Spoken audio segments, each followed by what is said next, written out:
So to clear your doubt, यहाँ पे हम जैसे हमारी table select star from and HR.employees की टेबल है जो कि हम कल डिस्कस कर रहे थे। ठीक है, तो यहाँ पे देखो, यहाँ पे हमने एम्प्लॉयज, यहाँ पे ये एम्प्लॉयज बड़े में आ रहा है। अगर हम इसको छोटे में दे देंगे तो भी कोई दिक्कत नहीं है। यहाँ पे अगर हम एम्प्लॉयज इस तरह से भी हमने लिख दिया तो भी कोई दिक्कत नहीं है। ठीक है, ये काम कर जाएगा। ठीक है, ये टेबल के नेम आ गए। अब जैसे टेबल में यहाँ पे हमारे पास जॉब आईडी है, तो जॉब आईडी में देखो ऐड VP है, ऐड प्रेसिडेंट है, ऐड ST मैन है, PU क्लर्क है, ST क्लर्क है। अब लेट से हमें यहाँ पे केवल ऐड VP वाले चाहिए, तो हमने लिखा where job_ID is equal to, और यहाँ पे हमने ऐसे लिख दिया AD_VP। ठीक है, ये हमने इस तरह से लिख दिया। यहाँ पे आप ये देखो, ये जो सबसे ऊपर यहाँ पे जॉब है ऐड ऐड VP, यहाँ पे कैपिटल में, हमने यहाँ पे स्मॉल में लिखा है। अभी हम इसको यहाँ पे एग्जीक्यूट करा रहे हैं। यहाँ पे कह रहा है नो आइटम्स टू डिस्प्ले। ये इसलिए आ रहा है क्योंकि वहां पे ये जो ऐड VP है ये कैपिटल में है, तो आप यहाँ पे कैपिटल में दोगे तभी वो उसको सर्च करेगा, अदरवाइज वो सर्च नहीं करेगा। So anything that is with in the quotes is case sensitive. आप यहाँ अगर आपने एक भी करेक्टर चेंज कर दिया तो वो नहीं दिखाएगा, एक भी करेक्टर अगर चेंज हुआ उसमें। So anything with in the quote is case sensitive. अब अब यहाँ पे लेट्स सपोज आपको पता है कि अम, कोई भी जो जॉब आईडी है वो AD से स्टार्ट हो रही है, आगे के हमें नहीं पता है। ठीक है, तो वो चीज आपको फाइंड आउट करनी है, तो उसके लिए हम यहाँ पे लगाते हैं वाइल्ड कार्ड कैरेक्टर्स। ठीक है, ये वाइल्ड कार्ड कैरेक्टर्स क्या होते हैं? वाइल्ड कार्ड कैरेक्टर्स में सबसे पहले हमारे पास एक होता है लाइक, और लाइक के साथ में हम यहाँ पे डालते हैं परसेंटेज। ठीक है, ये क्या करता है, अब मान लो कि यहाँ पे जो जॉब आईडी है ये AD से स्टार्ट हो रही है, ये हमें पता है, आगे क्या है हमें नहीं पता। ठीक है, तो हम यहाँ पे क्या करेंगे, select star from HR.employees where job ID. अब हमें एग्जैक्ट नहीं पता है तो हम यहाँ पे इक्वल टू नहीं लगाएंगे, यहाँ पे हम लगाएंगे लाइक। ठीक है, और AD से स्टार्ट हो रहा है तो सबसे पहले हमने AD दिया, आगे का नहीं पता है, हमने दे दिया परसेंटेज। AD कोड के साथ लिखना है ना सर? रहेगा कोड के अंदर ही। सिंगल कोड डबल कोड उसमें से कोई दिक्कत है? हाँ, वो आप कुछ भी लगा सकते हैं, यहाँ पे डबल कोड भी लगा दोगे तो भी काम चल जाएगा। ओके, तो अब हम इसको यहाँ पे एग्जीक्यूट कराते हैं।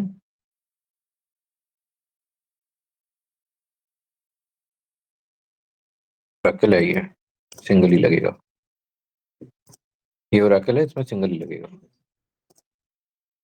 ठीक है, SQL सर्वर में जाओगे तो दोनों चल जाते हैं।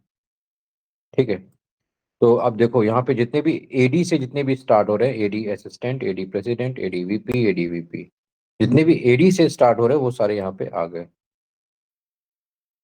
ठीक है, क्लियर? रेगुलेशन ये होते हैं ना, लाइक परसेंटेज ये। हाँ, जहाँ पे परसेंटेज यूज होगा वहां पे लाइक ही यूज होगा। ठीक है, तो इस तरह से आपको जब भी आधी अधूरी चीजें पता है किसी की, ठीक है, आधी अधूरी इंफॉर्मेशन है, पूरी इंफॉर्मेशन नहीं है, तो आप वहां पे इस तरह से सर्च कर सकते हो। अब यहाँ पे ये ध्यान देने वाली बात ये है कि आपको स्टार्टिंग पता है, AD स्टार्ट हो रहा है। ठीक है, तो AD स्टार्टिंग में ही होना चाहिए जहां जहां भी वो सर्च करेगा। ठीक है, अगर आपको कुछ ऐसा पता करना है कि लास्ट में T आ रहा है इस तरह से, ठीक है, तो आप क्या करोगे, फिर वहां पे select star from HR.employees where job ID job_ID like. अब हमें लास्ट पता है, शुरुआत का पता नहीं है, तो हमने पहले परसेंटेज डाल दिया, यहाँ पे T डाल दिया। ठीक है, तो लास्ट में T है, शुरू में क्या है पता नहीं।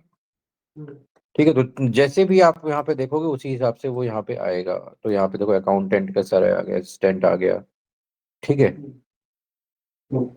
आखिर का एक भी होता है कि कोई नंबर भी डाल सकते हैं आदमी? आपको जितना चाहो उतना डाल सकते हो। शुरू में डाल हाँ। परसेंटेज बाद में आएगा, शुरू में डालने के लिए पहले नाम आएगा फिर परसेंटेज आएगा। ये शुरू वाला है। और इसमें डालने से परसेंटेज पहले। पहले आएगा। ठीक है। अब इसी तरह से आपको शुरू का पता है, लास्ट का पता है, बीच का नहीं पता है, तो भी बीच वाला भी है। वही चीज है। आपको बस परसेंटेज की पोजीशनिंग सेट करनी है। फिर तो इजी तो where job ID like F percentage T. F से शुरू हो रहा है, टी पे खत्म हो रहा है। वो सारे देखो, एफ एफ और टी वाले आ गए। ठीक है, तो इस तरह से आप अपनी सर्चेस को रिफाइन कर सकते हो जब भी आपको एग्जैक्ट वैल्यू नहीं पता है। ठीक है। अब इसके अलावा एक इसमें और ऑप्शन होता है, आपको रेंजेस फाइंड आउट करनी है। ठीक है, तो रेंजेस में आपको, लेट सपोज आपको सैलरी फाइंड आउट करनी है कि 5 से 15 हज़ार के बीच के लोग कितने हैं, कौन कौन से हैं। ठीक है, तो उसके लिए जब जब हमें हम यहाँ पे रेंजेस में काम करना होता है तो इसके लिए हम बिटवीन लगाते हैं।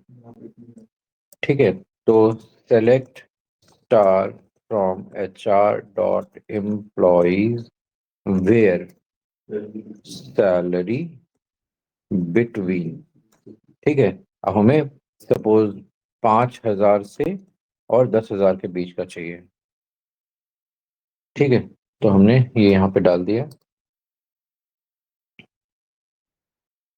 ये आपके 5 हज़ार से 10 हज़ार के बीच की सारी सैलरीज यहाँ पे आ गई। ठीक है, तो इसमें दोनों रेंज इंक्लूडेड होती हैं। ये इसको आप, यही स्टेटमेंट आप इस तरह से भी लिख सकते हो, select star from HR dot employees where salary is greater than or equal to 5,000 and salary is less than or equal to 10,000। ये भी सेम काम करेगा। रफ पढ़ा करना इतना इजी लगता है। और तुम्हें कुछ किया है कुछ है ही नहीं इसके अंदर। लेकिन आप लोग करते करते तो एक भी क्वेरी नहीं हो पाती। मेरी 20 साल की प्रैक्टिस है, कुछ है बात। हमारी 20 दिन की भी नहीं है अभी। इस दिन आधे घंटे की तो बनती है। ठीक है, जी सर। तो सही में इतना इजी लगता है कि कुछ है ही नहीं इसके अंदर तो। अपने पहले दिन को मेरे 10,000वें दिन से कंपेयर मत करो। बहुत सही बात। ना असल वो तो है चलो बस। ठीक है, ज्यादातर लोग दुनिया में यही गलती करते हैं, जब जिम जाते हैं तो अपने पहले दिन जब जाते किसी को 200 किलो उठाते देखते तो ये नहीं देखते कि वो 10 साल से वही काम कर रहा है वो। बिल्कुल सर। ठीक है, everything has its own pace, everything has its own time. तो अपने पेस को मेरे साथ कंपेयर मत करो, प्रैक्टिस करोगे 5 साल में आ जाओगे उस पेस पे। हाँ सर बिल्कुल वो तो आएंगे सर सर। लेकिन मैं अभी बता रहा हूँ अभी इतना इजी लग रहा है, बता रहा हूँ कि सैलरी वाला मेरे माइंड में, लेकिन जब खुद करने बैठूंगा ना एक भी नहीं निकलेगा। एक चीज भी नहीं निकल पाएगी।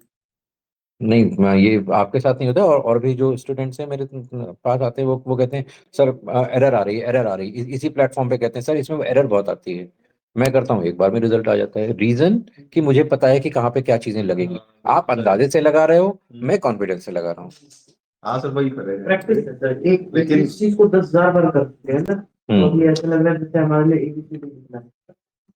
अब समझ काफी चीज कल नहीं पता नहीं, कोमा वाला ही निकला था अभी तक, कोमा वाला की फिर लगती है। ठीक है, कोमा लगा ये चीज समझ में आ गई। इतना समझ में आ गया, कोई डाउट? ठीक है, अब लास्ट टाइम जो हमने कॉन्सेप्ट पढ़ा था, उसमें 2-3 चीजें हमने पढ़ी थी। नंबर 1, हाँ वो अभी रिवाइज कराते हैं, 1 मिनट। आपको कुछ जो थ्योरी वाली चीजें मैं आपको रिवाइज करा दूं।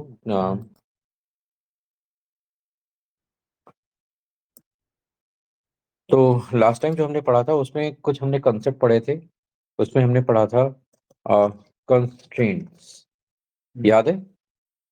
सर आपने बताया था लेकिन मेरे साथ में फ्रैक्चर के बाद दोबारा तो नहीं समझ आया, बताया था आपने नहीं, अभी कंस्ट्रेंट्स को इम्प्लीमेंट करना नहीं बताया मैंने, केवल थ्योरी बताई थी। ठीक है, तो जब आप डेटा में काम करते हो तो डेटा में आपके कुछ कंस्ट्रेंट्स होते हैं। तो कंस्ट्रेंट्स क्या होते हैं? Constraint is rules to be applied on data, और ये इसलिए होते हैं to maintain the data integrity. ठीक है, आपका डेटा सही हो, सही से काम करे, इसके लिए हम कहीं ना कहीं डेटा में कुछ रूल्स अप्लाई करते हैं। फॉर एग्जांपल, जब मैंने अपना पहला पहला सॉफ्टवेयर डेवलप किया था, आज से 20-22 साल पहले मैं प्रोग्रामिंग सीखी थी, अपना सॉफ्टवेयर डेवलप किया था। तो मैं कुछ स्कूल्स के लिए काम करता था। तो एक स्कूल के लिए मैंने उनका जो एडमिशन प्रोसेस होती है, वो एडमिशन प्रोसेस को जो फॉर्म आते हैं उसको स्ट्रीमलाइन करने का काम किया था। कि तब तो इतना इंटरनेट वगैरह होता नहीं था, इंटरनेट बहुत लग्जरी चीज हुआ करती थी उस टाइम पे। तो लोकल सिस्टम पे ही काम करते थे। तो उसमें क्या होता था कि जो हमारे एरिया में बड़े बड़े स्कूल्स हैं, वहाँ के एडमिशन्स होते थे। एक मिनट देना।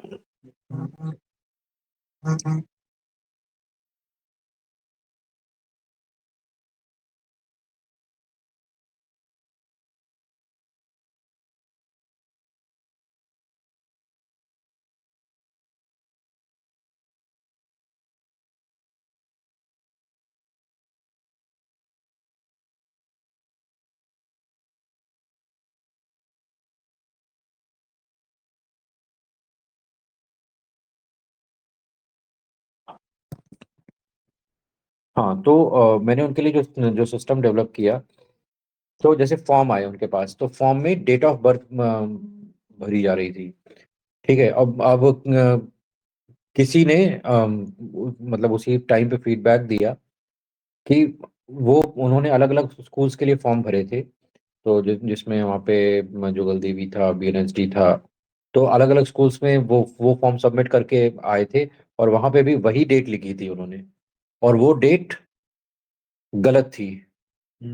वो डेट ऐसी थी 29 फरवरी, और शायद उन्होंने लिखा था 1993। 29 फरवरी 1993, जो कि अपने आप में गलत डेट है।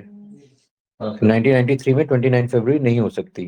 वो बाकी सब जगह एक्सेप्ट हो चुकी थी, जो मैंने सिस्टम बनाया था उसमें एक्सेप्ट नहीं हुई। तो सर हो कैसे गई वो जगह पर उस जगह? सिस्टम में वैलिडेशन नहीं लगाए गए होंगे उस टाइम पे। हाँ पहले तो और भी हाँ, तो इतने इतने उनके उन्होंने वैलिडेशन नहीं लगाया होगा। तो यहाँ पे सवाल ये है कि भाई डेटा तो स्टोर हो जाएगा, लेकिन डेटा कितना सही है, ये हम कैसे इंश्योर करें? इसके लिए कंस्ट्रेंट लगाना जरूरी होता है। कहीं ना कहीं हमें कुछ ना कुछ ऐसे रूल्स अप्लाई करने पड़ेंगे, जिससे जो भी हम डेटा लेके आए, जो भी पोर्टल के थ्रू डेटा कलेक्ट होता है, वो सही हो। वो इम्पोर्टेंट है। ये सबसे इंपॉर्टेंट होता है, और इसी के लिए ये सारे कंस्ट्रेंट्स लगाए जाते हैं। ठीक है, तो जैसे कल मैं कर रहा था, कल रिजल्ट वो गलत था, वो भी तो गलत आ रहा था कल। आपको मैं दिखाया था अकाउंट वाला, वो रिजल्ट जो दिखा रहा था वो। उसमें तो आप रूल वो कमांड ही गलत लगा रहे थे। रिजल्ट भी तो आ रहा था उसके लिए, वो गलत आ रहा था, फिर मुझे लगा यार कि रिजल्ट आप गलत गलत वैल्यू यूज कर रहे थे वहां पे, गलत कॉलम यूज कर रहे थे। वो तो डेटा क्रिएशन के बाद की चीज है। यहाँ पे जो हम बता रहे हैं, ये डेटा क्रिएशन के लिए जो भी हम बात करते हैं, जैसे हम मान लो एक कोई टेबल बनाई, तो टेबल में हमें किसी का रोल नंबर लेना है, नाम लेना है, फिर उसकी डेट ऑफ बर्थ लेनी है, फिर उसकी सैलरी लेनी है, फिर उस तो अब डेट ऑफ बर्थ में बहुत बार, अब मान लो एक कंपनी के लिए हमने कुछ बनाया हुआ है। ठीक है, अब कंपनी में एम्प्लॉयज की डेट ऑफ बर्थ ली जानी है, राइट? आज की डेट में अगर 30 नवंबर 2025 में हम बैठे हुए हैं, हम्म। अगर किसी ने 2022 की डेट ऑफ बर्थ डाल दी, क्या वो डेटा सही होगा? हम्म। क्यों? 25 भी डाल 22 भी डालेंगे तो कैसे होगा फिर वो? सही नहीं होगा। हाँ वो भी तो कह रहा हूँ, सही सही नहीं होगा। सही ना होने का रीजन क्या है? रीजन भी तो है, अगर नहीं चाहिए तो। वो इनकरेक्ट इनकरेक्ट सही है, फिर वहां चीज जो लोग कर रहे हैं उनके पास जो चीज कर रहे हैं वहां से वो उसमें रिकॉर्ड में आ ही नहीं था ना, वो तो बैक चला गया, वो चीज तो आ ही नहीं वो। क्योंकि जॉब करने की मिनिमम एज 18 साल होनी चाहिए। अब वो 3 साल का बच्चा कैसे जॉब करेगा आके? कैसे जॉब करें, सही बात ठीक है, है। अब जो डेट डाल रहा है वो भी गलत नहीं है। लेकिन हमारा जो रूल है उसके अकॉर्डिंग वो गलत है। हाँ ठीक है, डेट गलत नहीं है, डेट सही है, लेकिन जो कंपनी में काम करने का स्टैंडर्ड है उसके अकॉर्डिंग वो गलत है। ठीक है, तो इन सारी चीजों को हम अपने डेटा में सही से ले पाए, सही से मैनेज कर पाए, for that data integrity is required. हम उसके लिए कंस्ट्रेंट लगाते हैं। ठीक है, अब इसी तरह से मान लो हमारे पास कोई कंस्ट्रेंट है, मान लो कॉलेज के रोल नंबर्स होते हैं। ठीक है, तो कॉलेज के रोल नंबर्स में अब जैसे मैं जब पढ़ाता था तो I use to teach for UPTU, जो अभी एकेटीयू बन गई है, अब्दुल कलाम टेक्निकल यूनिवर्सिटी बन चुकी है। ठीक है, जो यूपी में जो मेन यूनिवर्सिटी है। ठीक है, तो उसमें क्या है कि उसमें जब लोगों के जो रोल नंबर डिफाइन होते हैं, बच्चों के रोल नंबर डिफाइन होते हैं, तो जैसे मान लो सपोज उसका जो एडमिशन है 2008 में हुआ है, या 2000, चलो 2016 में हुआ है, तो सबसे पहले क्या होता है कि उसमें पहले उसमें ईयर आएगा। ठीक है, सबसे पहले उसमें ईयर आएगा, ईयर के बाद कॉलेज का कोड आएगा, सपोज 34356 कॉलेज का कोड हो गया। इसके बाद कोर्स कोड आएगा, तो सपोज 032 कोर्स कोड हो गया। ठीक है, इसके बाद फिर आएगा कि उसका रोल नंबर क्या है, तो सपोज 118, इस तरह से रोल नंबर आ गया। तो ये उसका पूरा फॉर्मेट होता है। ठीक है, जिसमें हमें साफ देखने में पता लग रहा है कि इस बच्चे ने 2016 में एडमिशन लिया है, ये इसका कॉलेज कोड ये है, तो इससे कॉलेज का पता लग जाएगा। ये इसका कोर्स का कोड है, तो इससे किस कोर्स में उसने एडमिशन लिया है, और ये उसका अपना नंबर है। ठीक है, ये उनका फॉर्मेट होता है। अब मान लो कोई पहले कॉलेज का नंबर डाल दे, फिर कोर्स का नंबर डाल दे, फिर अपना नंबर डाल दे, और फिर ये ईयर का नंबर डाल दे, वो कुछ बनाएंगे, वो फॉर्मेटिंग नहीं मतलब फॉर्मेटिंग। तो ये क्या होगा, ये क्या होगा, 2035 तो अभी आया ही नहीं है। सही बात, गलत हो गया। गलत सर। ठीक है, तो इस तरह की चीजें ना हो, इसके लिए हम कहीं ना कहीं डेटा कंस्ट्रेंट डिफाइन करते हैं। तो इसमें कंस्ट्रेंट में कुछ जनरल कंस्ट्रेंट्स होते हैं जो कि हर जगह एप्लीकेबल होते हैं, कुछ ऐसे कंस्ट्रेंट होते हैं जो कि डेटा टू डेटा वेरी करते हैं। ठीक है, कंसीडर में तब यूज करते हैं तो खुद हम डेटा वगैरह डालते हैं, उस टाइम क्रिएट करते हैं तभी लगाने होते हैं, इसलिए ये हम पहले बनाते हैं, जब डेटा आएगा तो उसके ऊपर इम्प्लीमेंट होंगे, उसके ऊपर चेक अप्लाई होंगे। ठीक है, जैसे क्लास में किसी किसी को अगर मान लो 6th क्लास में एडमिशन लेना है, तो 6th क्लास में एडमिशन के रूल हम पहले बनाएंगे। ऐसा ऐसा थोड़ी ना कि जब बच्चे आ जाएंगे उसके बाद हम फिर रूल बनाएंगे। तो रूल्स हमेशा पहले बनाए जाते हैं। ठीक है, लेकिन उन रूल्स, वो रूल हमेशा वर्चुअली एक्टिव होते हैं। जैसे ही कोई नई चीज आएगी, वो उस इंस्टेंस पे वो रूल अप्लाइड हो जाएंगे। ठीक है, तो अब जो जनरल कंस्ट्रेंट्स होते हैं उसमें सबसे पहले आता है हमारा, एक होता है नॉट नल कंस्ट्रेंट। ठीक है, ये नॉट नल कंस्ट्रेंट क्या होता है, it ensures value should not be blank. जो भी आप वैल्यू डाल रहे हो, ये कॉलम ब्लैंक नहीं हो सकता। अगर एम्प्लॉय है तो उसकी एम्प्लॉय आईडी होगी, नाम होगा, ईमेल होगी, मोबाइल नंबर होगा। ठीक है, तो ये सारी चीजें जो कि इंश्योर करनी है कि वो होनी चाहिए। दूसरा होता है फिर यूनिक। यूनिक कंस्टेंट क्या होता है कि हाँ, value should not be repeated at any case, under any circumstances ये वैल्यू ब्लैंक नहीं हो सकती, और यूनिक मतलब डुप्लीकेट नहीं हो सकती। आधार नंबर सबका यूनिक होगा। ठीक है, कंपनी में जाओगे तो एम्प्लॉय आईडी यूनिक होगा। ठीक है, फिर इसके बाद तीसरी चीज आती है प्राइमरी की कंस्ट्रेंट। तो प्राइमरी की में क्या होता है, पहली चीज प्राइमरी की में, तो किसी भी डेटा में जो प्राइमरी की है वो यू क्यू यू एन आई, अच्छा यू एन आई है, वही मैं सेलेक्ट कर लिया। ठीक है, तो अगर किसी भी कंपनी में कोई भी हाँ, अगर हम एम्प्लॉय आईडी की बात कर लेते हैं तो एम्प्लॉय आईडी किसी की डुप्लीकेट नहीं हो सकती किसी भी एम्प्लॉय के लिए, और ब्लैंक नहीं हो सकती। ये ये एक बेसिक रिक्वायरमेंट है, ठीक है। तो इसको हम प्राइमरी की कंस्ट्रेंट बोलते हैं। प्राइमरी की सेंस क्या होता है? प्राइमरी हम्म प्राइमरी क्या होता है? प्राइमरी की क्या होता है उसका मतलब? जो भी आपकी जो यूनिक आइडेंटिफिकेशन होता है उसको हम प्राइमरी की बोलते हैं, जो कि किसी भी पर्सन का एक यूनिक आइडेंटिफिकेशन है। यूनिक हाँ प्राइमरी की बोलते हैं। हाँ, ठीक है। ठीक है। Any doubt? फिर चौथी चीज है फॉरेन की। फॉरेन की क्या होता है कि दिस इज रेफरेंस की टू अदर टेबल, दूसरी टेबल में रेफरेंस करने के लिए, ठीक है। फॉर एग्जांपल, अगर यहाँ पे मान लो एक एम्प्लॉय आईडी है, तो एक एम्प्लॉय की टेबल है मान लो, ठीक है। एम्प्लॉय टेबल है तो एम्प्लॉय की टेबल में एम्प्लॉय आईडी होगी, ठीक है। एम्प्लॉय का नेम होगा, फिर एम्प्लॉय का सपोज एड्रेस होगा, डेट डेट ऑफ बर्थ होगी, ठीक है। लेकिन साथ में एक होगा डिपार्टमेंट, ठीक है। तो यहाँ पे डिपार्टमेंट आईडी होगी, ठीक है। अब इसी तरह से एक दूसरी टेबल होगी डिपार्टमेंट आईडी, और यहाँ पे डिपार्टमेंट नेम, और फिर यहाँ पे सपोज डिपार्टमेंट में क्या काम होता है उसके बारे में डिटेल है, ठीक है। तो अब यहाँ पे ये जो आपकी डिपार्टमेंट टेबल है इसमें डिपार्टमेंट आईडी सबकी यूनिक होगी, ठीक है।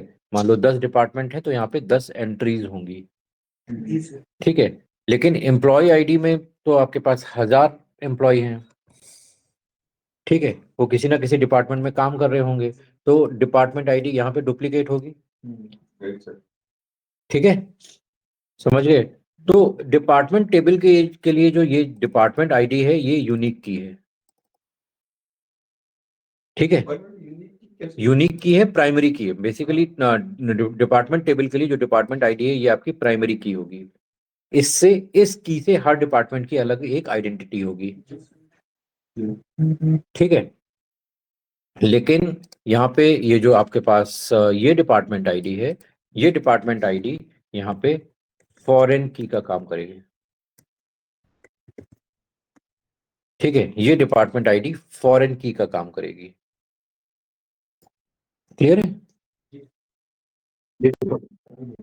हैं?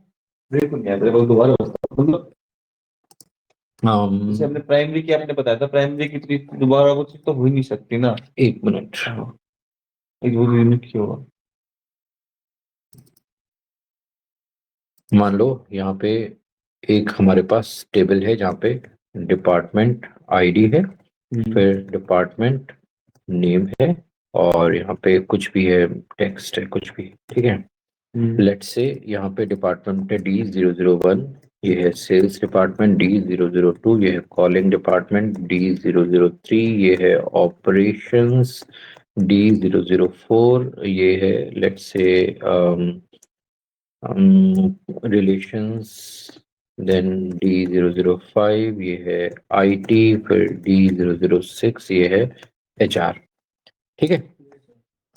अब यहाँ पे एम्प्लॉय आईडी है, EMP नेम है, ये ईमेल है, फिर कुछ कुछ है, और फिर यहाँ पे हमने डिपार्टमेंट आईडी दे दिया, ठीक है। यहाँ पे कुणाल काम, यहाँ पे E001, इसका नाम है कुणाल, और इसका है kunal@abc.com, and department ID D005 दे दी, ठीक है। यहाँ पे E002, यहाँ पे हमने नाम दे दिया गुलशन। अब मानसी और अंकित, आपको समझ में आ रहा है जो मैं बता रहा हूँ? Yes sir.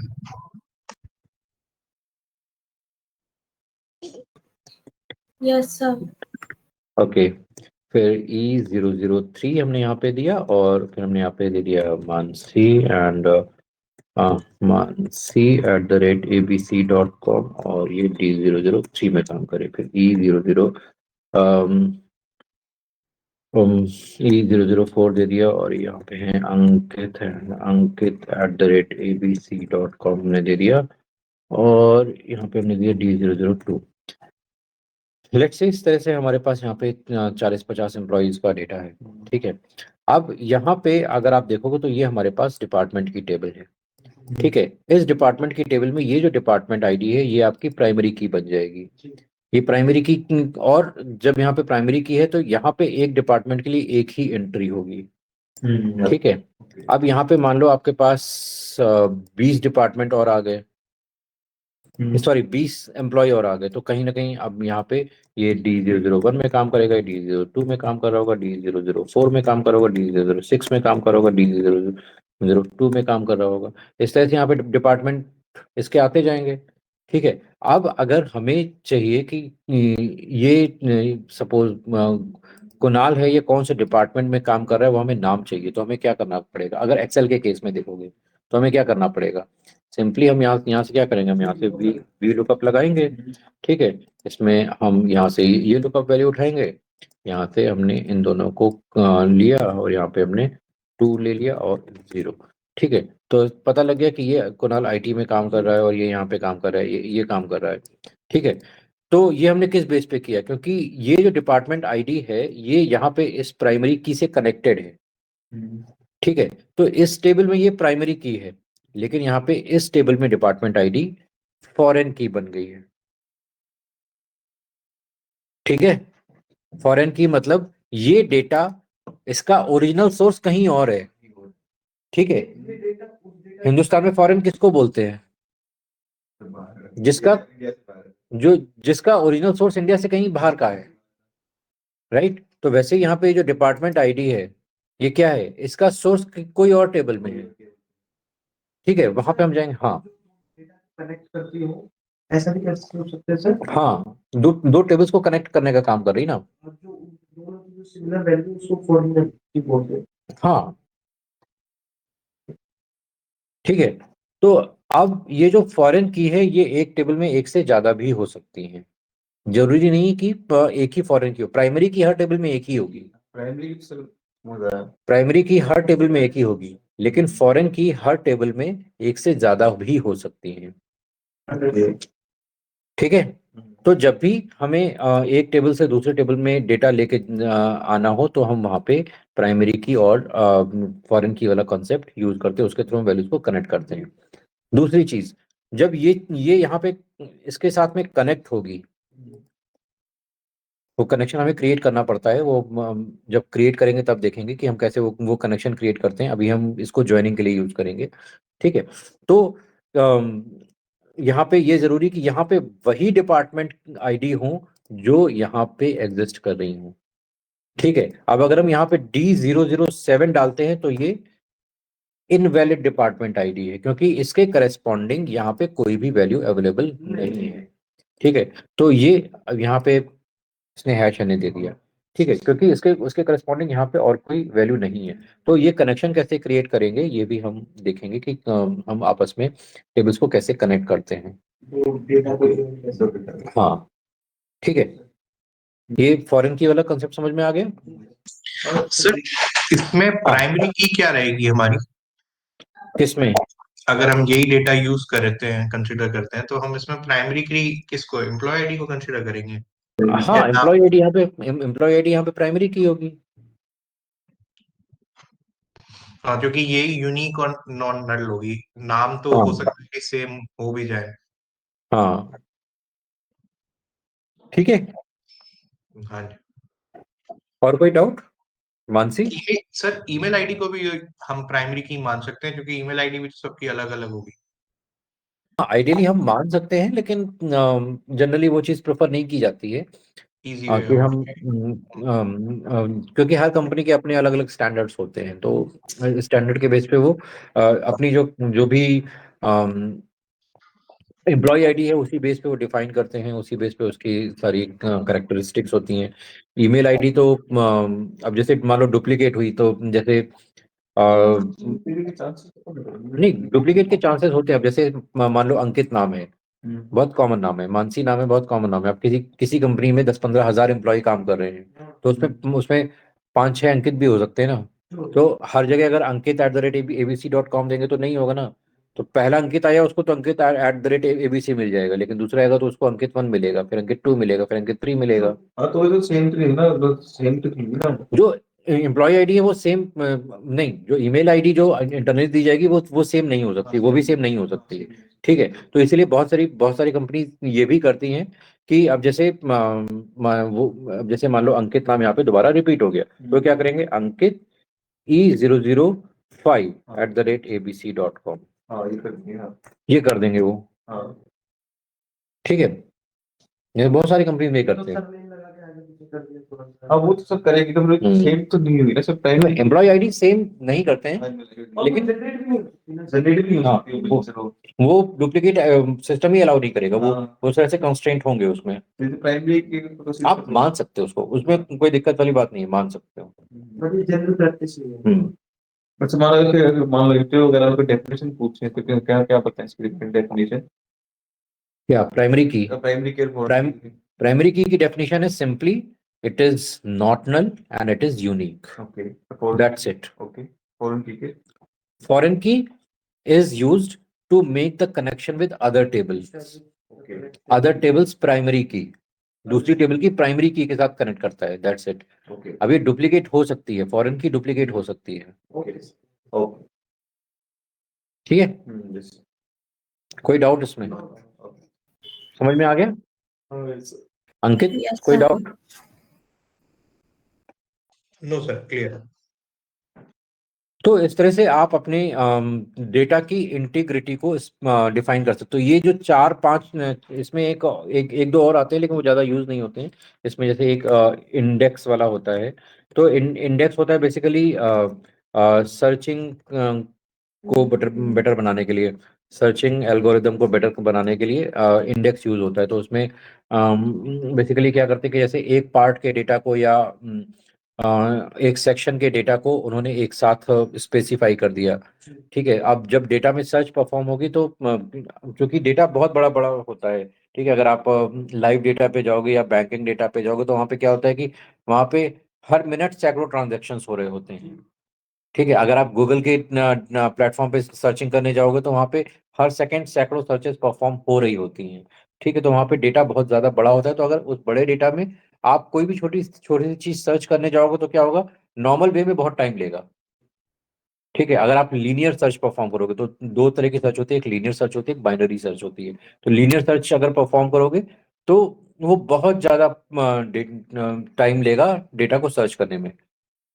अगर वो डेटा को सर्च करने में इतना टाइम लेगा तो फिर अगर तो क्या होगा कि आपका जो प्लेटफॉर्म से ट्रस्ट है वो खत्म हो जाएगा कि भाई बहुत ज्यादा टाइम लगता है। ठीक है, तो उन सारी चीजों को स्पेसिफाई करने के लिए आपके डेटा में इंडेक्सिंग की जाती है। तो इंडेक्सिंग क्या करती है कि वो जितना भी डेटा जनरेट होता है उसको एक सेगमेंट में डिवाइड कर दी जाती है। तो जब भी कोई भी सर्चिंग परफॉर्म कराई जाएगी तो वो डायरेक्टली उस अपने इंटेलिजेंस के बेस पे उसी सेगमेंट पे जाके उस डेटा को सर्च करेगी। अब जैसे मान लो बैंकिंग का डेटा है, ठीक है, तो बैंकिंग के डेटा में हर सेकंड पे सैकड़ों ट्रांजेक्शन हो रहे हैं। ठीक है, कोई कोई पेमेंट कर रहा है, कोई पेमेंट रिसीव कर रहा है। ठीक है, तो वहां पे अब अगर आप सर्चिंग परफॉर्म करोगे तो डेटा सर्च होने में बहुत टाइम लेता है। तो इनिशियल फेजेस में बैंकिंग में ये बहुत चैलेंज होता था कि सिस्टम बहुत धीमे काम कर रहा है, रीजन कि उसमें डेटा में इंडेक्सिंग नहीं की जाती थी। ठीक है, तो लेटर ऑन ये जो इंडेक्सिंग का कंसेप्ट इंट्रोड्यूस हुआ, ये इसलिए हुआ कि जिससे हम अपने डेटा को जैसे ही आएगा, डेटा जैसे ही आया उसको हमने सेगमेंट्स में अलग अलग पोर्शन में डिवाइड करके डाल दिया। अब जैसे ही उस डेटा पे कोई सर्चिंग परफॉर्म करेगा तो rather than performing the searching on entire data from base, वो डायरेक्टली उसी सेगमेंट में जाएगा, वहां से उठाएगा। तो अब उसको 100 करोड़ का डेटा सर्च नहीं करना है। जब भी वो कोई डेटा सर्च किया जाएगा उसको 100 करोड़ के डेटा पे सर्च करना नहीं जाना है, वो 1 लाख का एक सेगमेंट होगा उसी पे सर्च परफॉर्म करेगा। तो डेटा को इतने छोटे पार्ट में डिवाइड कर देगा, माइन्यूट पार्ट में डिवाइड कर देगा कि आपको आपकी जो सर्चिंग होगी वो डायरेक्टली और इम्पैक्टफुल सर्चिंग होगी। ठीक है, अब जैसे उसमें सेगमेंट डिवीजन में आपके जैसे ईयर वाइज उसने डिवीजन कर दिया, या उसने टाइमिंग वाइज डिवीजन कर दिया, या उसने रैंकिंग वाइज डिवीजन कर दिया, या उसने कंट्री वाइज डिवीजन परफॉर्म कर दिए, या स्टेट वाइज डिवीजन परफॉर्म कर दिए। तो उससे क्या होगा कि जैसे ही कोई भी आपने सर्चिंग एल्गोरिदम को परफॉर्म किया तो वो पूरे डेटा पे ना जाके सिर्फ उसी लोकेशन के डेटा पे जाएगा, सर्च करेगा और आपको रिजल्ट दे देगा, और that result will be accurate. इसमें ऐसा नहीं है कि इसकी वजह से कुछ एक्यूरेसी में फर्क आता है, ये सिर्फ आपकी जो सर्चिंग एल्गोरिदम है उसको इम्पैक्ट करने के लिए, डेटाबेस को अरेंज करने के लिए हम्म, इंडेक्स यूज होता है। हाँ। अब जैसे कोई भी मान लो शॉप देख लो या स्टोर देख लो, तो शॉप में तो बहुत सारे सामान होते हैं, ठीक है। तो मान लो बड़ी सी मेडिकल शॉप है, ठीक है। अब मेडिकल शॉप में कोई भी, अब उसके पास तो सैकड़ों दवाएं हैं, तो जब आप उससे कुछ भी चीज लेने जाते हो, कोई भी दवा लेने जाते हो, तो वो क्या करता है? उस वो उसमें उस हिसाब से उस तरह से वो एक तरफ से जाता है कि भाई ये इस तरह से जाता है, नहीं जाता है, वो डायरेक्टली उसी रैक पे जाता है, वहां से उसने निकाली, दो तीन जगह देख के और वहां से वो दवा निकाल लेता है। रीजन, अब वो ये चीज क्या है? This is also indexing. उसमें मैच हाँ, उसने अपने पूरे स्टोर को इस तरह से मैप कर दिया है कि अब उसको पता है कि भाई डायबिटीज की दवा इस जगह पे रखी है, हार्ट हार्ट की प्रॉब्लम इस जगह पे है, जनरल कफ कोल्ड की इस जगह पे है, बच्चों वाली इस जगह पे है, एसेसरीज इस जगह पे है, उसको पता है। और उसने उसी तरह से उसको स्टोर किया हुआ है, जैसे उसने स्टोर किया हुआ है वैसे ही वो जाके उठा के लेके चला आता है। तो उसको बाइनरी बाइनरी सर्च या लीनियर सर्च परफॉर्म नहीं करनी है, ठीक है। तो इससे जो डेटा सर्चिंग की स्पीड है ये कई गुना फास्टर हो जाती है, ठीक है। आप अगर उस मेडिकल स्टोर पे जाओगे तो आपको सर्च करने में, शायद एक दवा को सर्च करने में 15 मिनट लग जाएंगे, लेकिन उसको उसी दवा को सर्च करने में 15 सेकंड लगेंगे, ठीक है। समझ गए? तो यही चीज होती है आपकी जो इसमें हम ये डेटा की इंडेक्सिंग करते हैं, तो उससे आप एल्गोरिदम होती है ना। नहीं नहीं हाँ इसमें सीक्वल में अल्गो मतलब मैं कुछ चेक कर रहा था अभी आपके पास से कहीं सुना हाँ, तो ये वर्ड कहीं सुना था बट वो बिल्कुल मुझे वो नहीं था यही ठीक है, जब पढ़ोगे तभी चीजें समझ में आती हैं। ठीक है, तो ये चीज समझ में आ गई। तो इंडेक्सिंग का यूज जनरली आपके लिए नहीं होगा, आप बीइंग अ डेटा एनालिस्ट आप कभी भी इंडेक्सिंग नहीं करना, इवन आप ये सारी चीजें भी कभी इंप्लीमेंट नहीं करने वाले, लेकिन आपकी नॉलेज के लिए जरूरी है। क्योंकि वो डेटा हम्म। में अगर जब आप डेटा पे काम कर रहे हो तो ये बेसिक चीजें हैं जो कि आपको पता होना चाहिए, ठीक है। अभी हम जब यहाँ पे क्रिएट करेंगे, डेटा क्रिएट करेंगे, टेबल क्रिएट करेंगे, जो कि जनरली आप बीइंग अ डेटा एनालिस्ट नहीं करने वाले, ठीक है। लेकिन ये सारी चीजें जो बेसिक कंसेप्ट हैं ये आपको पता होने चाहिए, प्रैक्टिस में होने चाहिए, ठीक है। तो अब चलो देखते हैं, अपने प्लेटफॉर्म पे आ जाते हैं हम। हाँ हाँ, पूछ लो। कंफर्म हो गया है हाँ। डेटा मैनिपुलेशन सेम चीज है वो अलग है data manipulation data manipulation is something different, वो डेटा एनालिस्ट का काम होता है, डेटा एनालिस्ट का ही काम होता है। एक मिनट।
सो ये कंसेप्ट समझ में आ गया सबको? Ankit, Mansi? Yes sir. Yes, sir. अभी अब हम यहाँ पे इसको इम्प्लीमेंट करके देखते हैं, यही सारी चीजें। अभी यहाँ पे अगर आप देखोगे तो हमारे पास ये चीजें हैं यहाँ पे। लेट्स सपोज अभी हम यहाँ पे 2-3 चीजें ही निकालते हैं, हम ज्यादा चीजें नहीं रखते हैं अपने पास। तो यहाँ पे हमने लिया सेलेक्ट, यहाँ पे हमने ले लिया employee ID, comma, first name हम ले लेते हैं। ठीक है, फिर हमने सैलरी ले ली, और यहाँ पे डिपार्टमेंट आईडी, तो डिपार्टमेंट आईडी, हाँ, डिपार्टमेंट आईडी हमने ले ली फ्रॉम HR.employees। ठीक है, हम इतना ही ले लेते हैं, अभी शुरू किया है, वही जो अभी डिस्कस किया है। ठीक है, तो अब यहाँ पे हमारे पास एम्प्लॉय आईडी आ गई, फर्स्ट नेम आ गया, सैलरी आ गई, डिपार्टमेंट आ गया। ठीक है, अब हमें क्या करना है कि डिपार्टमेंट टेबल से हमें यहाँ पे डिपार्टमेंट के नाम और लोकेशन लेके आनी है। डिपार्टमेंट टेबल से, हाँ, डिपार्टमेंट के नाम एंड डिपार्टमेंट की लोकेशन लेके आनी। ठीक है, तो अभी तो यहाँ पे केवल डिपार्टमेंट नंबर पड़ा हुआ है। ठीक है, हम चाहते हैं कि साथ में यहाँ पे डिपार्टमेंट का नाम भी आए। ठीक है, मतलब एक टेबल डाली नहीं, हम चाहते हैं वो भी आ जाए, ऐसा ही कुछ? डाली नहीं है वो, इस टेबल में है ही नहीं, वो हमें दूसरी टेबल से लानी है। ठीक है सर। ठीक है, एम्प्लॉय टेबल में केवल डिपार्टमेंट आईडी है, हमें डिपार्टमेंट नेम दूसरी टेबल से लेके आना है। ठीक है, अच्छा हाँ, अच्छा एम्प्लॉय वाइज अच्छा डिपार्टमेंट वाली चीज लेके आ रही है Okay. ठीक है, तो इसके लिए हम अब यहाँ पे लगाएंगे ज्वाइन। ठीक है, तो यहाँ पे अब हमें अगली टेबल में लाना क्या है, ये 4 फील्ड लानी है, 5वीं फील्ड लानी है डिपार्टमेंट आईडी, 6वीं फील्ड लानी, 5वीं फील्ड लानी डिपार्टमेंट नेम, और 6वां लाना है लोकेशन। हाँ, तो ये जो नीचे HR department, department ID, department manager ID, ये इसके सब कैटेगरी है क्या? नहीं ऐसे कॉलम है, ये कॉलम है। कॉलम है ऐसे ये डिपार्टमेंट, जैसे यहाँ पे एम्प्लॉय टेबल में ये कॉलम है, वैसे उस टेबल में भी कॉलम है। तो यहाँ पे हमने दिया, देखा है क्या जॉइंट साइड काफी यूज होता है, बहुत यूज होता है। Employee ID, first name, salary, department ID, department ID, comma, अगला बाकी चीज, ये तो पहली टेबल से हो गई। दूसरी टेबल से हमें क्या चाहिए, department underscore name, comma, location underscore ID. ठीक है, क्लियर है? फिर तो यहाँ पे दिया हमने फ्रॉम HR.employees। ठीक है, और अब यहाँ पे हमें दूसरी टेबल के साथ में इसको ज्वाइन करना है, तो हमने यहाँ पे लगाया लेफ्ट ज्वाइन। ठीक है, केवल ज्वाइन भी लगा सकते हैं। ठीक है, ज्वाइन, और यहाँ पर हमने दिया HR.departments। ठीक है, अब इस आपको बताना है कि कॉमन की कौन सी है। ठीक है, 2 टेबल तो हमें हमें ज्वाइन करनी है, हमने बता दिया। ठीक है, तो अब यहाँ पे कॉमन की कौन सी है, कॉमन की, तो उसके लिए हम यहाँ पे लगाना ऑन। पहली टेबल में HR.employees की टेबल में है हमारे पास डिपार्टमेंट आईडी। ठीक है, दोनों में कॉमन एम्प्लॉय टेबल में अगर डिपार्टमेंट आईडी है तो प्राइमरी की होगी या फॉरेन की होगी?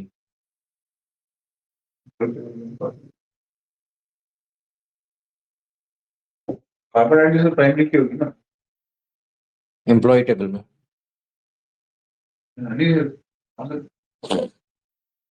डिपार्टमेंट आईडी डिपार्टमेंट टेबल में प्राइमरी की होगी, एम्प्लॉय टेबल में फॉरेन की होगी, एम्प्लॉय टेबल में फॉरेन की होगी। ठीक है, तो वो आपको उतना याद नहीं रखना है, बस ये आपको पता होना चाहिए। आपको आपको बेसिकली एम्प्लॉय वाली टेबल की डिपार्टमेंट आईडी को डिपार्टमेंट वाली टेबल की डिपार्टमेंट आईडी से मैप करना है। जी। ओके। ठीक है, बस इतना ध्यान रखना है आपको। तो यहाँ पे HR डॉट, यहाँ पे दिया HR dot departments dot department ID। ठीक है, अब हम यहाँ पे इसको लेके आते हैं।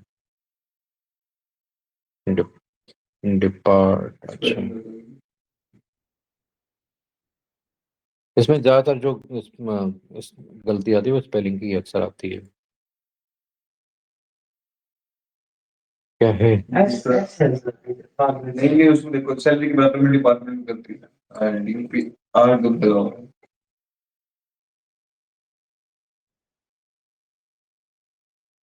अब क्या है? डिपार्ट, कौन? हाँ। तो अब यहाँ पे ये एरर आई है, ये समझने वाली है। इसमें यहाँ पे क्या है? यहाँ पे आ रहा है डिपार्टमेंट ID कॉलम एम्बिगुअसली स्पेसिफाइड। इसका मतलब क्या है? एम्बिगुअस का मतलब क्या होता है? Simple English, duplicate. अब यहाँ पे डिपार्टमेंट आईडी हमने केवल यहाँ पे दिया हुआ है। अब डिपार्टमेंट आईडी यहाँ पे डिपार्टमेंट टेबल में भी है और डिपार्टमेंट आईडी यहाँ पे एम्प्लॉय टेबल में भी है, दोनों टेबल में। तो अब इसको ये नहीं समझ में आ रहा है कि ये कहाँ से उठाए। ठीक है, तो ये आपको कहाँ से उठानी है? एम्प्लॉय टेबल से उठानी। तो हमने यहाँ पे एम्प्लॉयज वाला कॉपी कर दिया और यहाँ पे पेस्ट कर दिया। ठीक है,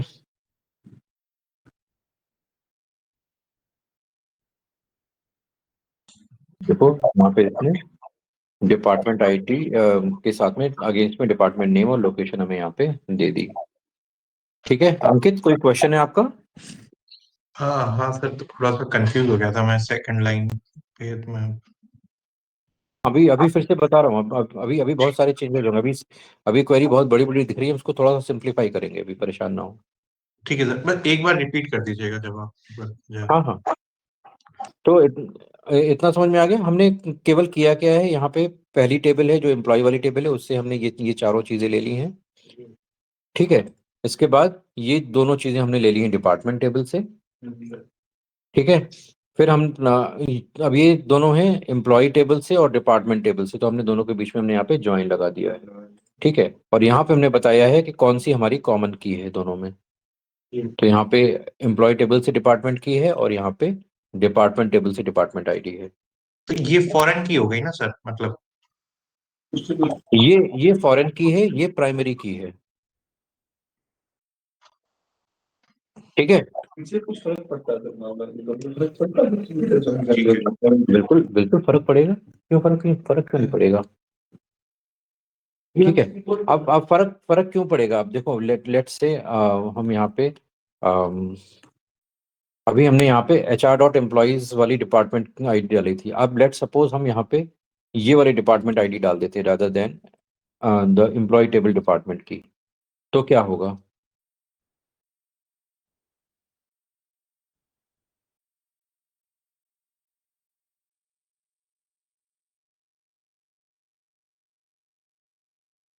हम्म,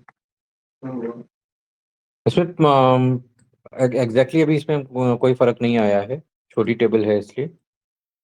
ठीक है, लेकिन यहाँ पे अब हो क्या रहा है, एक मिनट, मैं जरा दोनों आउटपुट सेव करता हूँ फिर आपको बताता हूँ।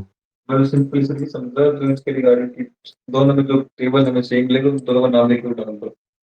हाँ, एक मिनट।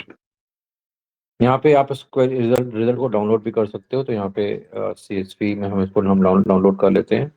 ठीक है, और यहाँ पे ये हम रिजल्ट निकालते हैं, इसको इसका रिजल्ट निकाला, और इसको भी हम यहाँ पे CSV में डाउनलोड कर लेते हैं।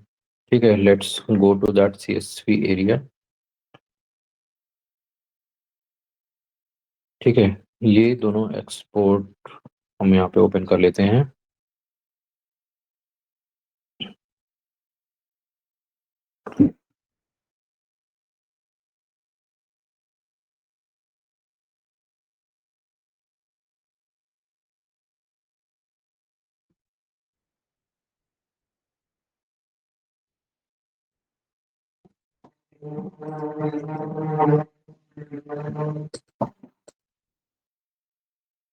एक्सपोर्ट, और ये है एक्सपोर्ट, इसको हम लगा के यहाँ पे एक्सपोर्ट के साथ में डाल देते हैं। देखिए कोई फर्क आया? फर्क वैसे नहीं आया होगा, मैं यूजुअली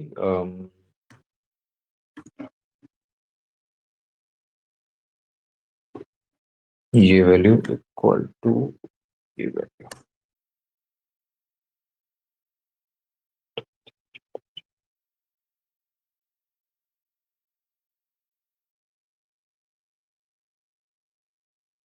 टेबल को कंपेयर करने का तरीका है ये कि दो दो टेबल का आउटपुट कहीं कंपेयर है, तो यहाँ पे सब में true true true true true आ रहा है, कोई कोई फर्क नहीं है, कोई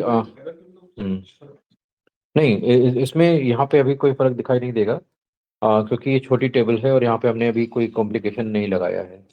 ठीक है, बेसिक तरीके का ज्वाइन लगाया, एडवांस में जाएंगे तो थोड़े से फर्क आते हैं। देखो बहुत सारी चीजें होती हैं, आप यहाँ पे जो हम कर रहे हैं वो थोड़ा सा क्योंकि आप नई चीजें सीख रहे हो, ठीक है, तो एकदम से मैं अगर आप एक एडवांस में ले जाऊंगा फिर उसमें दस दस तरह की चीजें आएंगी, 10 तरह की चीजें बताऊंगा, कंफ्यूज हो जाओगे, फिर भाग जाओगे, कहोगे पालन में कुछ सर अच्छा नहीं पढ़ाते। ठीक है, सो अब यहाँ पे इसको थोड़ा सा हम ऑप्टिमाइज करते हैं। ऑप्टिमाइज करने का पर्पस क्या है? अभी हम यहाँ पे बहुत बड़े बड़े नाम हमें यहाँ पे दिखाई दे रहे हैं, ठीक है, तो इसमें ऑप्टिमाइज में क्या करेंगे? सबसे पहले कि हम रेफरेंस क्लियरली स्पेसिफाई करते हैं, क्योंकि यहाँ पे देखो हमें HR.employees हमें यहाँ पे इसमें डालना पड़ा था, ठीक है, क्योंकि ये दोनों टेबल में कॉमन थी, ठीक है, तो अभी हम यहाँ पे एलियस का यूज करेंगे। तो एलियस का यूज करना क्या होता है कि यहाँ पे हम छोटे नाम बनाएंगे, ठीक है, तो यहाँ पे छोटे नाम बनाने के लिए हमने यहाँ पे एम्प्लॉयज को हमने EMP से डिनोट कर दिया और इसको हमने DEP से डिनोट कर दिया। अब जहां जहां भी हमें टेबल का नाम देना पड़ेगा वहां पे हम EMP लगा देंगे और DP लगा देंगे। तो यहाँ पे एम्प्लॉय ID में EMP डाल दिया, यहाँ पे हमने इसमें भी EMP डाल दिया, ठीक है, यहाँ पे भी हमने EMP डाल दिया है, DEP DEP dot DEP dot. अब यहाँ पे भी हमने यहाँ पे भी DEP डाल दिया और यहाँ पे हमने EMP डाल दिया, ठीक है, सॉरी, ठीक है, तो इस तरह से हमने यहाँ पे शॉर्ट नेम बना के डाल दिए हर फील्ड के, ठीक है, हर इनको डालने के लिए बस शॉर्ट नेम और डॉट लिख देंगे तो वो ऑटोमेटिकली एलियस कंसीडर करा जाएगा। हाँ, यहाँ पे लेकिन वो एलियस पहले यहाँ पे टेबल के साथ में स्पेसिफाई करना जरूरी है। यहाँ पे HR एम्प्लॉइज के साथ में हमने यहाँ पे EMP डाल दिया, तो ये एलियस बन गया। यहाँ पे HR डिपार्टमेंट, यहाँ पे DEP डाल दिया। अगर आप या ये नहीं डालोगे तो यहाँ पे EMP और DEP काम नहीं करेंगे। अच्छा, तो बेसिकली हमने जो हाँ 34 लाइन में ये बता दिया कि HR एम्प्लॉयज EMP के नाम से जाना जाएगा और HR.department DEP के नाम से जाना जाएगा। एग्जैक्टली, एज नाम स्पेसिफाई करने के लिए होते हैं, जब आपको किसी कॉलम का नाम दूसरा देना है। यहाँ पे कॉलम का नाम नहीं है, यहाँ पे हम टेबल के नाम को छोटा करके दे रहे हैं। टेबल तो सर ये दो ही, लेकिन ये जो एम्प्लॉय आईडी तो कॉलम ही है ना उनके अंदर, तो वहां पे भी तुमने डाला है EMP रोल सब।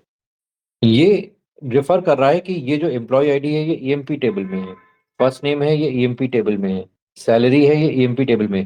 जब आप इसको रन कराओगे तो वहां पे नाम एम्प्लॉय ही आएगा, EMP.employee नहीं आएगा।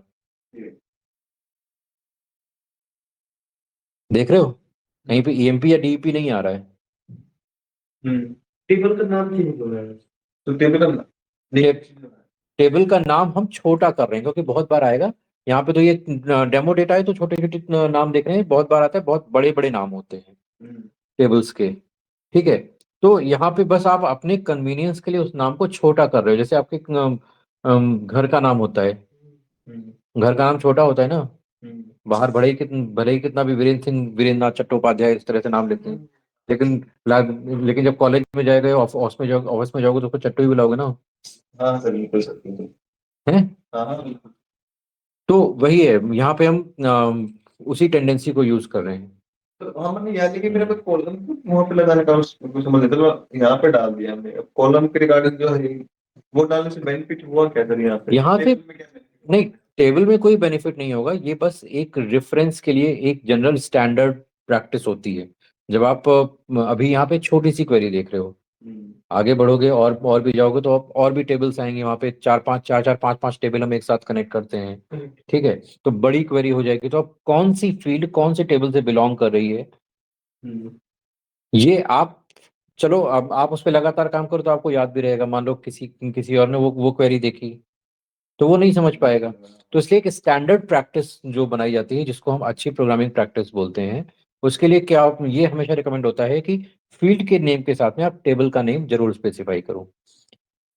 तो उससे हमें पता लग जाएगा कि कौन सी वैल्यू कहाँ से ली जा रही है। हम्म। ठीक है, समझ गए? Any doubt? क्लियर है? तो इस तरह से हम यहाँ पे वैल्यूज लेके आ सकते हैं। अब देखो यहाँ पे हमारे पास ये department of dot location ID है।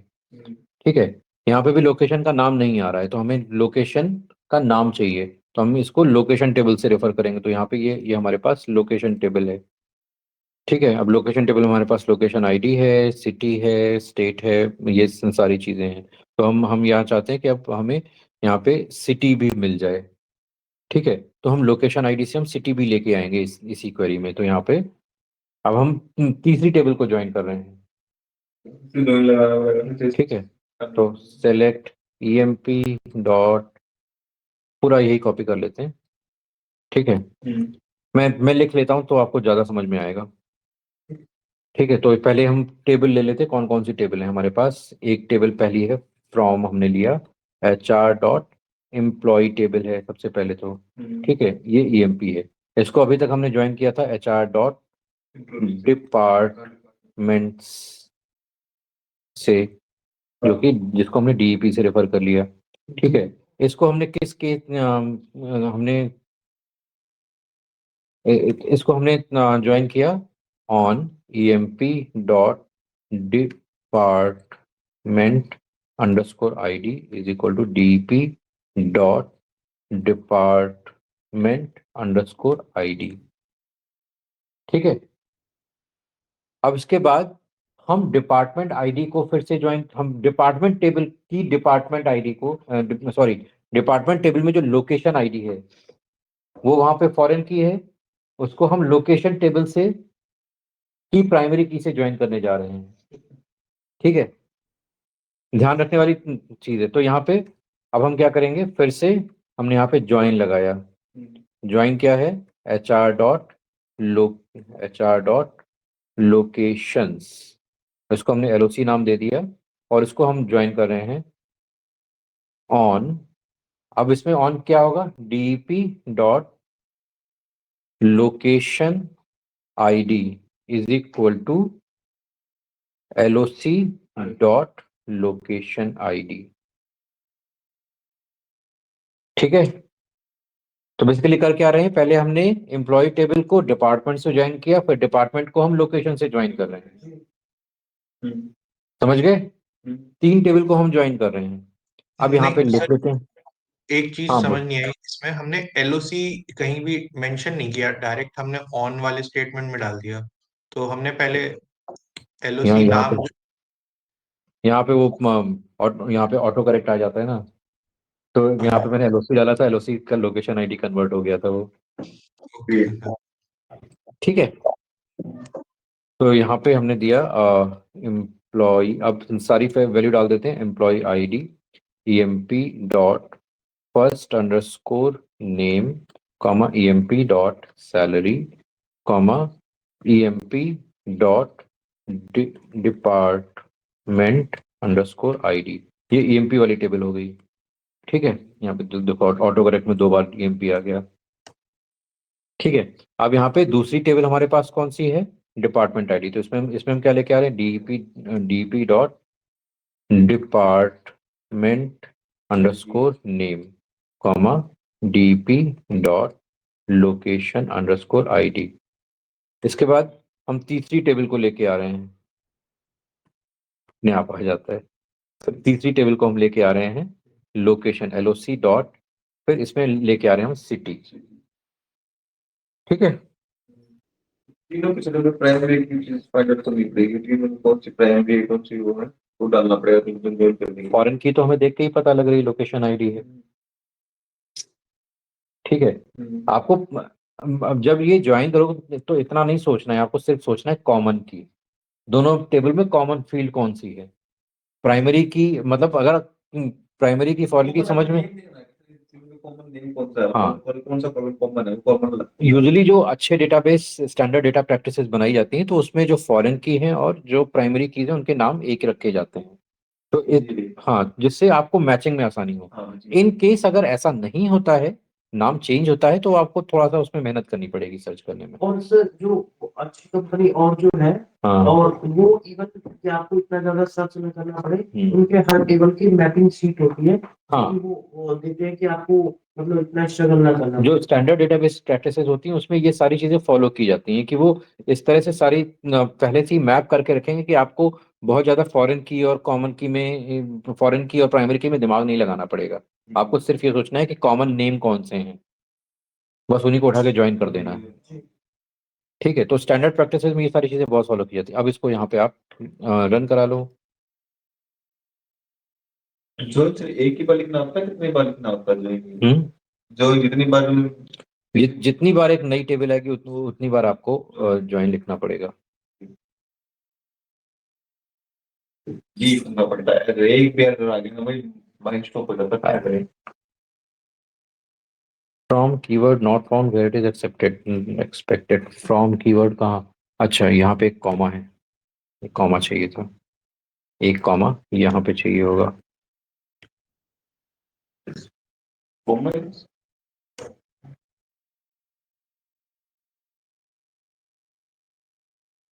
ठीक है, अभी ये मेरी प्रैक्टिस है, इसलिए मुझे पता था कि यहाँ पे कुछ ना कुछ ऐसी एरर हो सकती है। तो यहाँ पे देखो सिटी आ गया।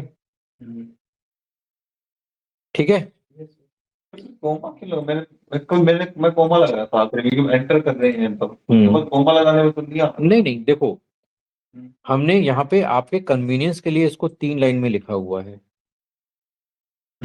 ठीक है, हमने आपको समझाने के लिए कि ये भाई पहली की टेबल की फील्ड्स हैं, ये दूसरी टेबल की फील्ड है, ये तीसरी टेबल की फील्ड है। जैसे आप इसको एक ही लाइन ठीक है, अदरवाइज यहाँ पे देखो, यहाँ पे हमने सबको एक ही लाइन में लिखा था। हाँ। ठीक है, यहाँ पे सब सब एक ही लाइन में है, तो एक्चुअल है तो वो सारी फील्ड्स ही। ठीक है, अलग अलग टेबल से आ रही तो क्या हुआ, फील्ड तो है ही है। तो आप सेलेक्ट में जितनी भी फील्ड, जितनी भी टेबल से लेके आएंगे, सबके सब आपको कॉमा से ही आप सेपरेट करेंगे। अब यहाँ पे हमने कॉमा नहीं लिखा, जैसे ही उसको कॉमा नहीं मिलेगा उसके बाद तुरंत वो फ्रॉम एक्सपेक्ट कर रहा है। ओके। हाँ हाँ, चलो ओके, तो कभी हम लास्ट हाँ, वाले में नहीं लगाया, सही सिटी हाँ, की बात नहीं लगाया। यहाँ पे सिटी के बाद नहीं लगाया है, हाँ, यहाँ पे लेकिन इसके बाद लगा हुआ है, यहाँ पे इसके बाद लगाना जरूरी है। एक ही चीज निकालनी है तो जैसे ही आप फील्ड के बाद कॉमा नहीं लगाओगे तो अब वो एक्सपेक्ट करेगा कि फ्रॉम इसको चाहिए। ओके। हाँ, आपने ऑप्शन बताया। ओके। ठीक है, तो वो जो स्टैंडर्ड प्रैक्टिस है वो तो आपको फॉलो ही करनी पड़ेगी। नहीं, मैं तो वो करता हूँ कि यहाँ पे तो लगाया, लोग नदी के बाद लगातार समझ आ गया। अब देखो ये मैंने आपको एक स्टैंडर्ड प्रैक्टिस करके दिखाई। अब इसी को और रिफाइंड वे में आपको लिखना है, तो यहाँ पे ज्यादातर जो कंपनीज में क्या करते हैं, तो कंपनीज में इसी क्वेरी को ऐसे भी लिखेंगे। अब यहाँ पे ये बेस टेबल हो गई, अब इसमें इसको ज्वाइन करना है और इसकी ऑन, फिर इसको यहाँ पे ज्वाइन करना है किस की पे। तो यहाँ पे क्लियरली समझ में आ रहा है कि एक टेबल से ये ज्वाइन हुआ, इस की पे ज्वाइन हुआ, दूसरी टेबल पे इससे ज्वाइन हुआ, इस की पे ज्वाइन हुआ। हाँ बिल्कुल सर। तो इससे क्या होगा कि इससे और कुछ नहीं हो रहा, आपकी जो क्वेरी की जो रीडेबिलिटी है वो बढ़ रही है। क्वेरी आप आसानी से समझ सकते हो कि कौन सी टेबल किस की पे ज्वाइन हुई है, ये टेबल इस की पे ज्वाइन है, ये टेबल इस की पे ज्वाइन हुई है। ठीक है, अंकित, मानसी, समझ में आ रहा है? हाँ जी सर, मुझे ट्राई करना पड़ेगा खुद करके, तभी आएगा ये नहीं, समझ तो। वो ऑब्वियस सी बात है, जब आप खुद करोगे तभी आएगा। मैं आपको स्टैंडर्ड प्रैक्टिसेस बता रहा हूँ जो हम इंडस्ट्री में फॉलो करते हैं, या आप जब इंडस्ट्री में जाओगे तो वहां पे जैसे मान लो बहुत बार होता है क्वेरी आपको लिखने को दे दी, अब आप क्वेरी बच्चों की तरह लिख रहे हो या प्रोफेशनल्स की तरह लिख रहे हो। इसके भी इम्पैक्ट का फर्क जाता है। ठीक है, तो अगर आप बिल्कुल बिल्कुल यहाँ पे जो मैंने बच्चों की तरह यहाँ पे ये वाली लिखी है, ये बच्चों की तरह वाली क्वेरी है। ठीक है, जो यहाँ पे ये जो लिखी है, ये एक स्टैंडर्ड प्रैक्टिस वाली क्वेरी है कि आप स्टैंडर्ड प्रोफेशनल हो, जो भी जितने भी चीजें हैं वो फॉलो करते हो, तो आप अच्छा कोड बना सकते हो।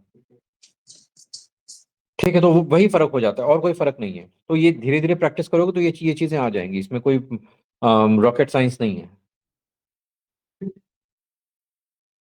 तो करेंगे प्रैक्टिस अब, क्योंकि अभी तो ये सारा एक दिन में नहीं आएगा, इसको धीरे धीरे देखेंगे कराएंगे। टेबल पर लाइन पढ़ा मतलब ये जो टेबल में लिखा है एम्प्लॉय डिपार्टमेंट आईडी इसको डिपार्टमेंट क्या है उसको लिखा है बताना भूला। कहाँ पे 51 वाली जो लाइन है टेबल पे, ये हाँ ये वाली ये आपके पूरे फ्रॉम का स्टेटमेंट है। देखो फ्रॉम में जब हमने यहाँ पे लिखा तो हमने कैसे लिखा था, यहाँ पे दोनों को एक साथ में हमने ज्वाइन किया था।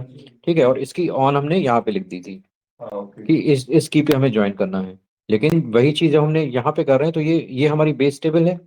बेस टेबल को हमने डिपार्टमेंट टेबल के साथ में ज्वाइन किया। ओके अब डिपार्टमेंट टेबल के साथ में हमने किस टेबल पे ज्वाइन किया, तो वो हमने यहाँ पे ऑन के साथ में स्पेसिफाई कर दिया।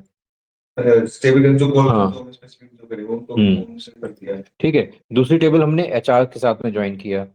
ठीक है, और एचआर के साथ में कौन सी टेबल है, यह कौन से लोग कॉमन की है, उस पे हमने यहाँ पे ज्वाइन कर दिया। ठीक है, अब यहाँ पे ये भी इंपॉर्टेंट है कि ये जो आप यहाँ पे ईएमपी दे रहे हो, डीईपी दे रहे हो, एलओसी दे रहे हो, ये भी नाम स्टैंडर्ड होने चाहिए। ये नहीं कि यहाँ पे आप एबीसी दे रहे हो। बस ये भी कुछ होना चाहिए कि जो टेबल उससे रिलेटेड होना चाहिए ना। ऑब्वियस सी बात है, तभी तो आप पहचान पाओगे। अगर मान लो यहाँ पे हम ए कर दिया, इसको यहाँ पे बी कर दिया, इसको यहाँ पे सी कर दिया, तो यहाँ पे भी आपको वही ए बी सी करना पड़ेगा। तो फिर कैसे पहचानोगे कि ये कौन सी है? फिर जाके उधर देखोगे जाके वापस। सही बात है, सही बात है। नहीं मतलब वो तो बात है लेकिन हम मैं तो कुछ भी दे सकते हैं ना, मैं पर नाम आप कुछ भी दे सकते हो, नाम कुछ भी दे सकते हो। ये यहाँ पे हमने रिलेट डिपेंड करता है कि आप रिलेटेड नाम दोगे तो आपकी सर्चिंग बेटर हो जाएगी, आपकी रीडेबिलिटी बेटर होगी। ठीक है, समझ में आ गया? करो इसकी प्रैक्टिस फिर। ठीक है, ये ज्वाइन वाली चीज है, ये ज्वाइन वाली चीज है, ये बहुत इंपॉर्टेंट है और इंटरव्यू में इसको जरूर पूछते हैं, ज्वाइन। ठीक है, हाँ पूछो। मैं कह रहा था सर, वो जो पहले आपने बताया था ना क्लास शुरू होते ही कि बीच में से कुछ जोड़ना हो तो शुरू के टाइम के हाँ। मतलब वो दिखा दीजिए वो। हाँ, रिपीट कर देता हूँ मैं, ये कोड भी भेज दूंगा अभी मैं। हाँ सर ठीक है, तो ये मैंने वाइल्ड कार्ड करेक्टर बताया था। वाइल्ड कार्ड करेक्टर्स में अब आपको पूरे डेटा के बारे में नहीं पता है। ठीक है, आपको कुछ आगे पीछे का पता है, तो आप यहाँ पे लाइक और परसेंटेज को यूज करके आप सर्च कर सकते हो। तो यहाँ पे जॉब आईडी लाइक, और यहाँ पे हमने एडी और यहाँ पे परसेंटेज दे दिया, तो अब यहाँ पे एडी वाले जितनी वैल्यूज हैं ये सारी आ जाएंगी। ठीक है, यहाँ पे हमने क्या किया, हमें पता है कि वो टी से अंत हो रहा है लेकिन शुरू का नहीं पता है, तो हमने पहले पहले परसेंटेज लगा दिया, लास्ट में टी दे दिया, तो जितने भी टी से खत्म हो रहे हैं वो आ जाएंगे। हमें शुरू का पता है, लास्ट का पता है, बीच का नहीं पता है, तो हमने परसेंटेज बीच में दे दिया। तो बेसिकली जहां भी आप परसेंटेज डिफाइन करो उसी के बेस पे वो चीजें आपको लाके दे देगा। ठीक है, ठीक है, तो मैं ये कोड शेयर कर देता हूँ आप लोगों के साथ में। ठीक है, तो आप रिकॉर्डिंग सर अभी सर 1-2 घंटे में सर आप शेयर कर देना। हाँ, रिकॉर्डिंग भी शेयर कर दूंगा मैं। तो ये जैसे जैसे आप प्रैक्टिस करोगे तो चीज़ें